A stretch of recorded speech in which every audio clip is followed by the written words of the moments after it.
Agora eu tenho uma pergunta aqui para você. Você já ouviu falar na síndrome de Hansen-Hunt? Difícil esse nome, né? Diferente. E se eu disser paralisia facial? Nas últimas semanas, ouvimos falar muito sobre paralisia facial depois que o cantor Justin Bieber revelou sofrer com a doença. Hoje, Justin já está bem, mas você sabe o que de fato é essa síndrome, como ela surge e quem ela afeta? Nós vamos conversar com a médica otorrinolaringologista Rafaela Aquino e com a Gisele Rodrigues, que é uma influencer que teve paralisia facial. Sejam bem-vindas, as duas estão aqui comigo por videochamada. As duas estão ouvindo bem? Oi, Larissa, boa tarde. Estou Sim, ouvindo sim. Larissa. Muito obrigada. Então, tudo certo para a gente começar o nosso bate-papo? Gisele, eu começo com você. Eu gostaria que você contasse para a gente como que você descobriu a doença. Larissa, boa tarde aí. Obrigada pela participação. É muito importante esse assunto, né? E que vocês conseguem repercutir até através dos meus depoimentos também pelas redes sociais. Bom, em 2019 eu fui fazer um intercâmbio na cidade de Barcelona, na Espanha. Eu tinha acabado de chegar do Brasil, quando em uma semana meu rosto começou a paralisar depois que eu estava tomando um leite com cereal. Aquilo me deixou um pouco nervosa, eu não sabia o que estava acontecendo. A gente, com a nossa inexperiência de saúde, eu acreditei que estava tendo um AVC, algo parecido. Corri para a emergência do hospital na cidade, por isso é muito importante, né? Eu que viajo muito, qualquer pessoa que viaja sempre tem um seguro viagem, porque a gente nunca sabe o que pode passar. Corri para o hospital e o médico disse, fica tranquila, não é nenhum AVC, não é nenhum problema muito grave. Porém, você acaba de ter um diagnóstico de uma paralisia facial, mais conhecida como paralisia de Bell. E com isso, Larissa, eu fiquei 2 meses com toda a parte esquerda aqui do meu rosto paralisada, sem poder comer direito, sem poder sorrir e até mesmo abrir e fechar os olhos, coisas que a gente faz diariamente em atos tão simples do nosso dia a dia que a gente passa a valorizar depois que acontece algo parecido com isso. Nossa, eu imagino essa situação, hein, Gisele? Obrigada por ter compartilhado o relato com a gente. Agora eu vou passar a bola para a doutora Rafaela para perguntar quais são as principais causas dessa síndrome que a Gisele enfrentou e muita gente enfrenta, como a Gisele contou aqui para a gente, né? Ficou sem saber se era AVC, ela foi até o médico e aí foi diagnosticada com a paralisia facial. Então, Larissa, essa preocupação que ela teve, né? A Gisele falou que chegou no hospital achando que era um AVC, isso é muito comum. A gente recebe esses pacientes na emergência achando realmente que tem um quadro muito grave, e aí a gente olha para a cara deles e já fala, relaxa, não é um AVC. E a gente consegue fazer essa diferenciação porque o que ela teve é o que a gente chama de uma paralisia facial periférica. E ela recebe esse nome de periférica porque é uma inflamação do nervo facial, não é algo do cérebro. E a gente consegue saber disso porque na paralisia facial periférica, a testa também fica paralisada, diferente da paralisia facial central, que é quando acontece no cérebro, realmente pode ser um AVC, alguma coisa assim, em que preserva o terço superior da face, então a testa ela não paralisa. No caso de paralisia facial periférica, a causa mais comum realmente é a paralisia de Bell, que a gente chama, que é uma paralisia facial que a gente fala que é idiopática, porque ela não tem nenhuma outra causa aparente, e a gente acredita que seja uma inflamação do nervo facial causada por um vírus. E por isso que a gente normalmente trata ali com anti-inflamatórios, antivirais, para tentar reduzir a inflamação do nervo. Mas essa confusão que as pessoas fazem achando que é um AVC realmente é muito comum. Perfeito, doutora. Agora a gente vai passar para a Gisele novamente para ela contar para a gente como é que foi o tratamento em si, Gisele.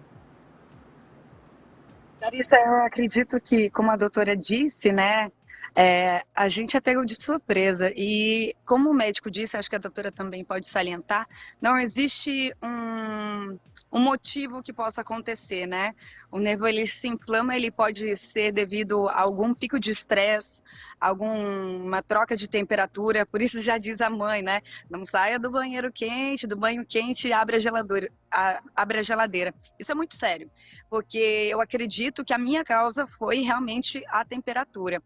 E aí, quando eu recebi o diagnóstico, o médico foi muito eficaz, dizendo que eu deveria fazer um acompanhamento com antibiótico nos primeiros 7 ou 10 dias e que eu teria que ter paciência, porque não dá para saber qual é a quantidade de dias que você continua com o nervo inflamado, que o rosto fica paralisado.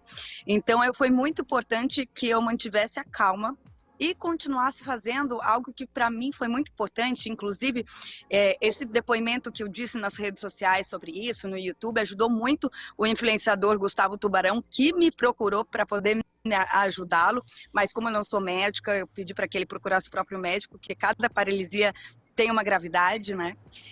Mas o que me ajudou bastante, eu senti que foi os exercícios faciais que eu fiz e que o médico me recomendou. E até naquele ponto eu estava evoluindo muito bem a cada semana. Eu tirava foto todos os dias para ver a minha evolução, tanto dos lábios quanto do olho que não fechava.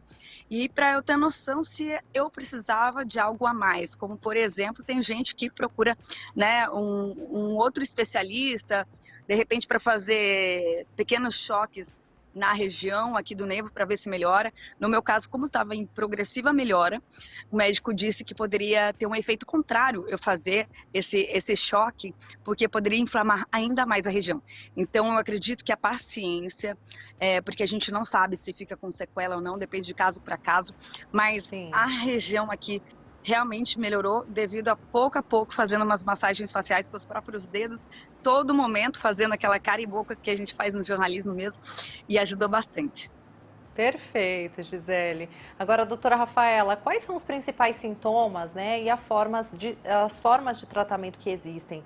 A gente falou do caso da Gisele, mas acredito que em outros casos, como você disse, né, a respeito de um antibiótico, o remédio mesmo, não só os exercícios. Como vocês médicos lidam com esse tipo de paralisia?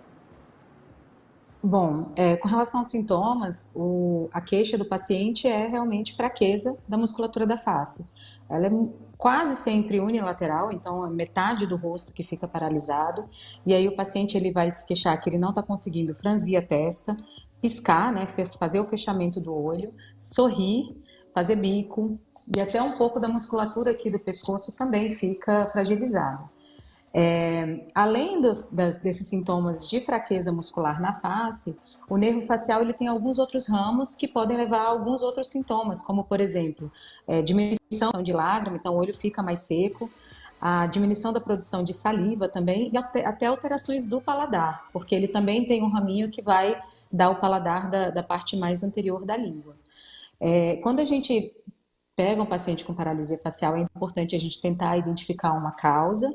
Então, ver se esse paciente não tem algum tumor, alguma coisa assim visível, inflamação no ouvido, uma infecção. Mas a maior parte dos casos, a gente sabe que 70% dos casos de paralisia facial periférica é a paralisia de Bell, que a gente chama, que é essa paralisia idiopática. É uma inflamação do nervo, a gente acredita que tenha uma causa viral. E o tratamento, na verdade, não é nem com antibióticos, porque os antibióticos a gente costuma usar em infecções bacterianas, mas são anti-inflamatórios potentes, que são os corticoides que a gente usa, e que vão ter o intuito aí de desinflamar esse nervo. E muitas vezes, quando esse tratamento é feito de forma precoce, a chance de recuperação é altíssima.